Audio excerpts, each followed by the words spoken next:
In Central Equatorial State say they have restored calm following a land-related incident in Jopatu suburb of the national capital, Juba, on Sunday, which left 2 people dead and several others injured.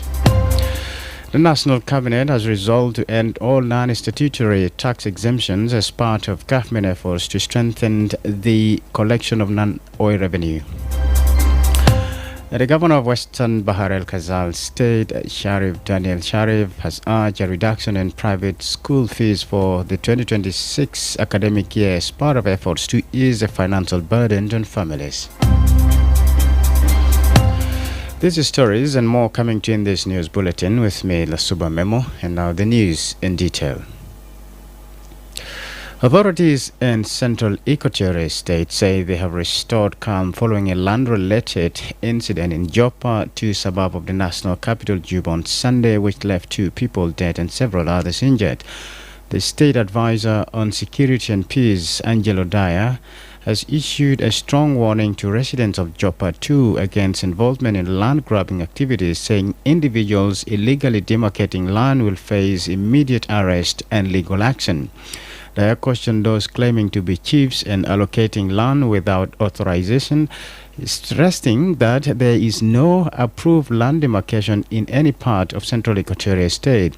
He urged the public to cooperate with security authorities to maintain peace and order.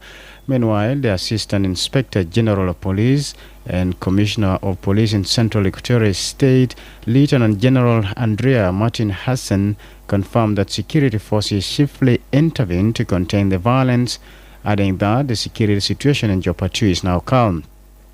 The Commissioner of Juba County, Emmanuel Tetesbon, dismissed claims by social media users linking the incident to political tensions, describing them as baseless. He said the violence was caused by land grabbers in the area and regrettably resulted in the loss of 2 lives and injuries to others. The National Cabinet has resolved to end all non-statutory tax exemptions as part of government efforts to strengthen the collection of non-oil revenue. The decision followed a memorandum presented by the Minister of Finance and Planning, Dr. Abak Barnaba Chol, during a Council of Ministers meeting on Friday.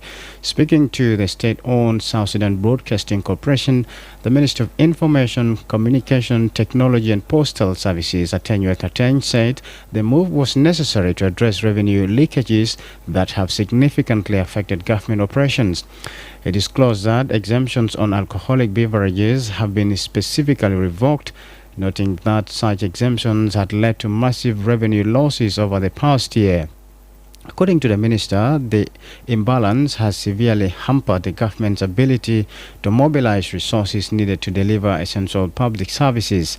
He said that the new directive will enable the government to meet its key obligations, particularly the payment of salaries for civil servants and organized forces. He added that the Minister of Finance has been instructed to suspend all claims not directly related to salaries during salary payment periods to ensure that limited resources are directed toward public sector welfare and state stability. Ateng further revealed that the Ministry of Finance has been directed to carry out reforms within the South Sudan Revenue Authority and to immediately stop and revoke all non-statutory tax exemptions. The governor of Western Bahar el-Ghazal State, Sharif Daniel Sharif, has urged a reduction in private school fees for the 2026 academic year as part of efforts to ease the financial burden on families. In a statement, the governor said the decision followed consultations with residents who raised concerns over rising education costs amid ongoing economic challenges. Governor Sharif directed the State Ministry of Education to engage private schools in the state and ensure compliance with the fee reduction measures. Speaking to the press, the acting State Minister of Education, Mohammed Ali Goni, said the meeting resolved that all private schools must reduce their fees by 10%. He said the school fees will be paid in 3 installments, 50% in the first term, 25% in the second term, and 25% in the third term. Mr. Goni added that all school fees must be paid in local currency, stressing that no school is permitted to demand payment in foreign currency. Meanwhile, the National Minister of General Education has announced that schools across the country will officially reopen today. The acting minister urged all schools in Western Bahr el Ghazal State to comply with the directive, adding that the governor is expected to officially open the academic year by ringing the school bell at Loco Primary School on Monday. This is iRadio Morning News. On the international stage, the U.S. has declared a stark policy shift towards 3 West African countries which are battling Islamist insurgents and whose military governments have broken defense ties with France and returned towards Russia.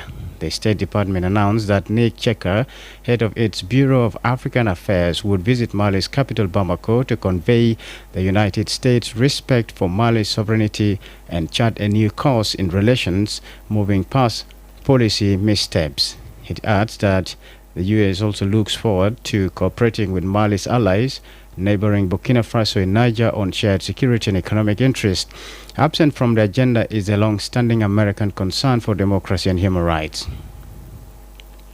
And China has executed 4 members of the Bai family mafia, one of the notorious dynasties that ran scam centers in Myanmar, the state media reported. They were among 21 of the family's members and associates who were convicted of fraud, homicide, injury, and other crimes by a court in Guangdong province. Last November, the court sentenced 5 of them to death, including the clan's patriarch Bai Shocheng, who died of illness after his conviction. Last week, China executed 11 members of the Ming family mafia as part of its crackdown on scam operations in Southeast Asia that have entrapped thousands of Chinese victims. For years, the Bais, Mings, and several other families dominated Myanmar's border town of Lao Kieng, where they ran casinos, red light districts, and cyber scam operations. This is iRadio Morning News, and to end this bulletin, here's a recap of the headlines.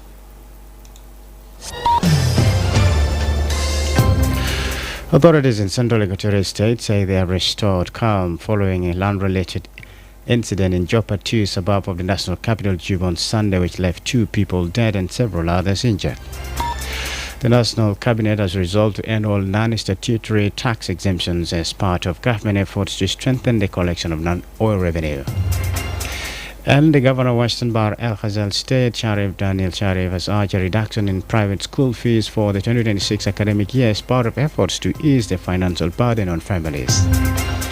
That's the end of iRadio Morning News. If there is a story or an event you'd like iRadio to cover or report about, please send us a text message at +211 925 287870. It's also our WhatsApp number.